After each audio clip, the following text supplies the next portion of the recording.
Greetings! Today for your viewing pleasure I have this Sony TCM-323 portable cassette recorder. I got this at the thrift store today. I got it the same day I got the Sony Trinitron computer monitor that replaced my dying ViewSonic. I paid $2 for this, and it came with this Sony HF 60-minute tape, which seems to have never been used in the unit. It seems it was used in an answering machine, because there's a few phone messages on it from this one woman who kept calling the person over and over. Anyhow, yes, this is a portable battery-powered cassette recorder. It has a built-in microphone. I have never owned a portable recording-capable cassette recorder, so this was pretty cool, and I jumped at the opportunity to get it. So this is a fairly basic model, as you can probably tell. I have no idea when it was made, but the manual is copyrighted 1998. I found the manual on Sony's website.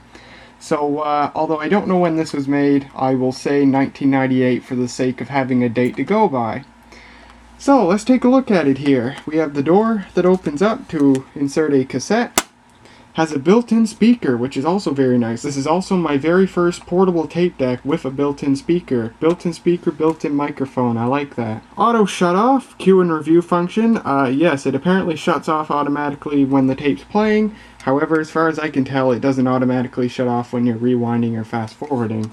Our controls here, we have an LED labeled BAT. It doesn't, light up when the battery's low. It just lights up all the time. And then if it starts to go dim, you know your battery's getting low. We have record, stop, play, fast forward, and rewind. And these keys work both as fast forward and rewind, and as cue and review, which is very nice. We have a pause switch, which basically just disconnects power to everything when it's in the pause mode. We have a place where a lanyard would go. And if we look right there, it says Sony TCM-323 cassette recorder, battery supply 1.5 volt times 2, size AA. This takes 2 AA batteries. I have a couple in it already. Made in China, Sony Corporation. I'm only slightly surprised that this wasn't made in Japan, but of course, what seems like a rather cheap cassette recorder, it makes sense that they would have it made in China. Battery compartments here, 2 AA batteries. Also, you have your volume control and a headphone jack. You do not get a microphone jack, which is too bad. Now, I found very little information about this thing online, but one site I looked at said that this had a retail price of $150. Holy cow! First of all, I wouldn't be surprised if this was a high-end, portable recorder, because, these things were used by, like, people in the media business, for interviews or whatever for a radio station, say. But, gosh, it doesn't seem like it would cost $150, but at the same time, the build quality is actually really decent. So, maybe this thing really did cost $150. So, in terms of tapes, this does not support chrome or metal cassettes. It can only take Type 1 cassettes, and it has no Dolby noise reduction or no other fancy features like that. Now, one nice feature about this recorder is that it has record monitoring, meaning you can plug in a set of headphones and you can actually listen to what you're recording while you're recording it. But here's the problem. The volume control does absolutely nothing in recording mode. It just blasts the sound through the headphones at maximum volume, which really sucks. And the problem is, if you were wearing headphones with a lot of sound leakage, you'd actually pick up the sound from the headphones and then you'd start getting feedback and everything would just go down the toilet. But I do not get why they opted to make the monitoring such that it plays at maximum volume with the volume wheel not doing a thing at all, which makes really no sense to me. Now, if we open it up here, we can see the speaker built into the door. I'll read it to you. It says 6 ohms, which I think is kind of odd. 6 ohms, 0.2 watts. Very thin speaker, you can see.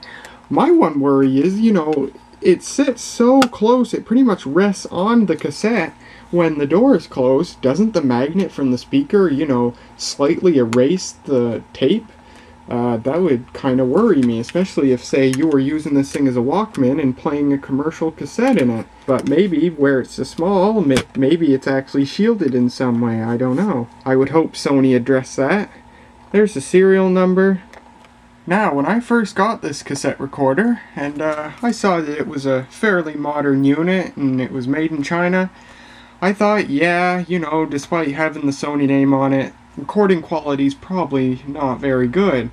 But the first time I tried it, and I played the test recording back, I'm like, holy crap, this thing sounds great. And it's true, this thing has really good recording quality. The microphone is really great. It just makes me all the more wish that it had a microphone jack on it, because that would turn this thing into a pretty darn good, cheap recording deck. But yeah, the recording quality is actually pretty great.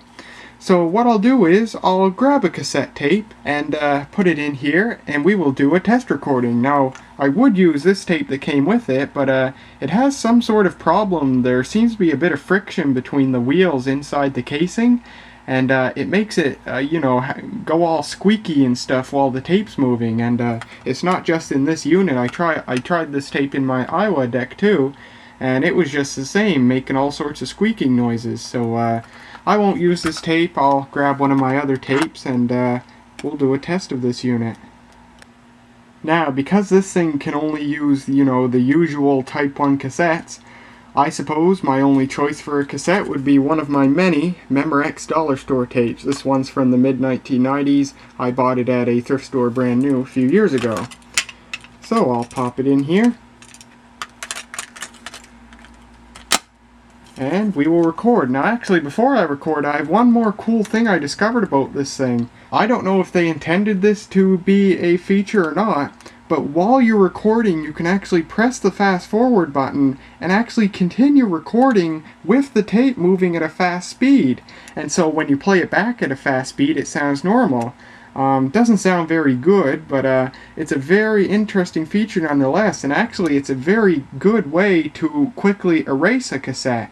Just put it in here, press record, press fast forward, you know, make sure there's no sound you would want to be recorded on it, and you can erase a 60-minute cassette in like, oh, maybe, you know, around 10 minutes. So that's pretty cool. So I have a tape in here, and I'll press record and we will begin.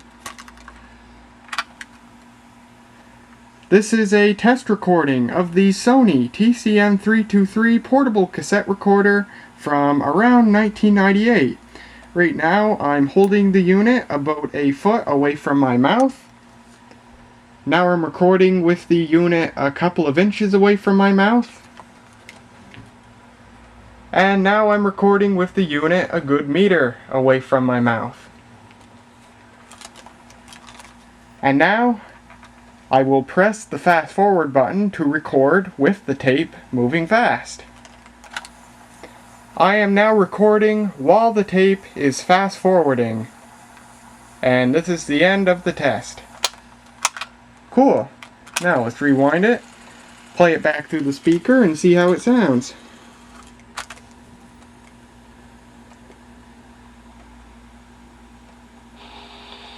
This is a test recording of the Sony TCM-323 portable cassette recorder from around 1998. Right now I'm holding the unit about a foot away from my mouth. Now I'm recording with the unit a couple of inches away from my mouth. And now I'm recording with the unit a good meter away from my mouth. And now I will press the fast forward button to record with the tape moving fast. I am now recording while the tape is fast forwarding. And this is the end of the test. So there you go. As you can hear, it doesn't sound too terribly bad. Recording with the tape moving fast, not very useful feature. It doesn't sound that great. There's a ton of wow and flutter.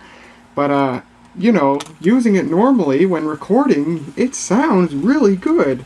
And it would actually be excellent for its intended purpose, which is to be a dictation recorder for anyone who needs to take notes, or if you're a journalist, you know, going around recording audio to be used at a radio station or whatever. This is actually really nice, and I'm very pleasant at how well it works. So you just heard the test recording through the speaker. What I'll do now is I will hook it up to the Olympus LS7 through the headphone jack and play it through that so you can get a direct feed of what the tape of my test recording sounds like.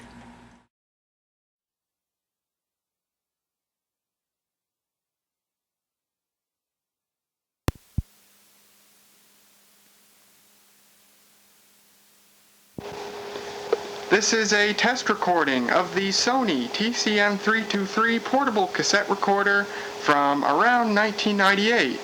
Right now I'm holding the unit about a foot away from my mouth. Now I'm recording with the unit a couple of inches away from my mouth. And now I'm recording with the unit a good meter away from my mouth. And now I will press the fast forward button to record with the tape moving fast. I am now recording while the tape is fast forwarding.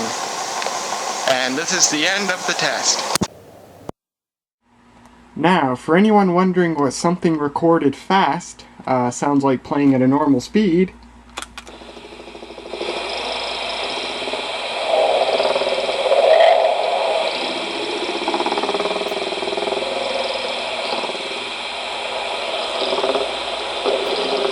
it sounds quite demonic. So, how does this sound playing regular music cassettes? Well, for that demonstration we have our old friend Don Henley here, who never ceases to disappoint, and I never cease to put him back in Mum's cassette cabinet where he belongs. So, I'll take it out here, and we'll grab Mr. Henley, and we will stick him in, and let's see how he sounds. We'll go through the speaker first, and then I'll do a direct connection. Actually, it just occurred to me, I have no idea if this thing plays at the correct speed.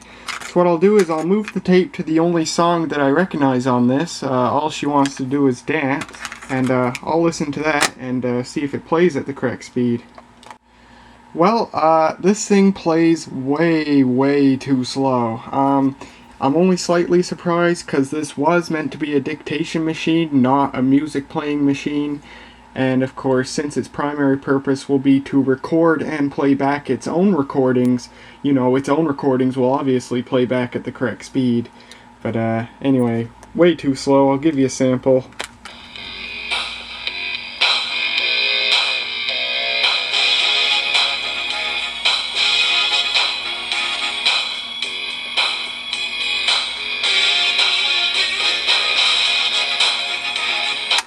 So, yeah, way too slow. If you know that song, you'd know it too.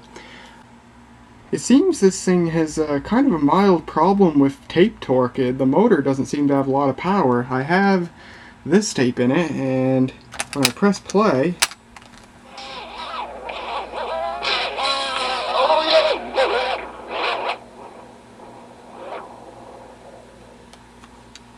now, then again, these tapes haven't been played in like 15 years, but I imagine if I threw it into the Iowa, which I'll try right now, it would play just fine.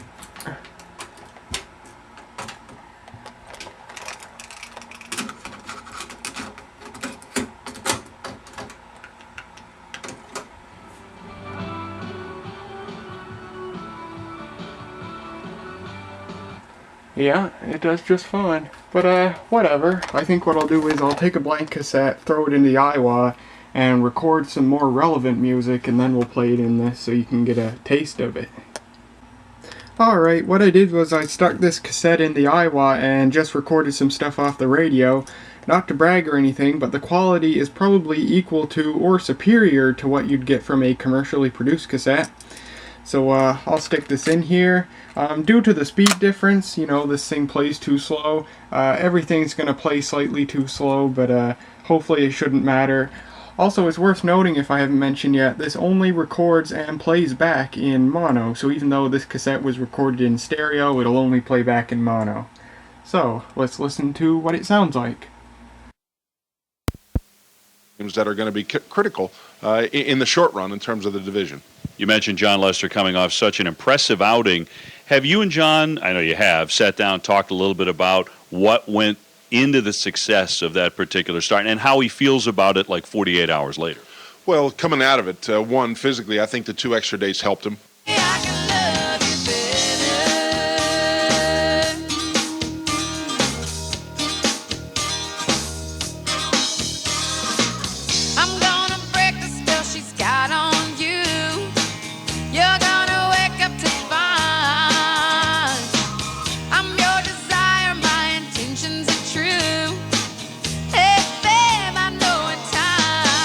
20. So save your scissors for someone else's skin. My surface is so tough, I don't think the blade will dig in. Save your strength, save your...